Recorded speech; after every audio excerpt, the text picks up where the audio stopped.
was like something out of a horror movie. And then the explosion from the Transformers, my neighbors ran outside scared to death. We was all scared. We didn't know what was going on. So much fire coming from the Transformers and explosions. Boom, boom, boom. We just felt the surge. It was that strong. He kept ripping stuff down, and he kept going and going and going and going, non-stop. In the early morning hours today, the suspect apparently breaks into an MTA yard located at 129 Jamaica Avenue in Jamaica. He goes there with the intention of stealing welding equipment. He realizes the welding equipment will not fit in his vehicle, so he steals the truck in order to transport the stolen welding equipment. At 03:46 hours, the Nassau County Police Department becomes aware of power outages in the area.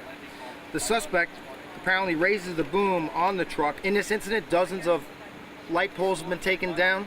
7 or 8 traffic lights have been damaged or taken down off their support wires. A significant amount of wires have been torn down. It's going to take several days to repair.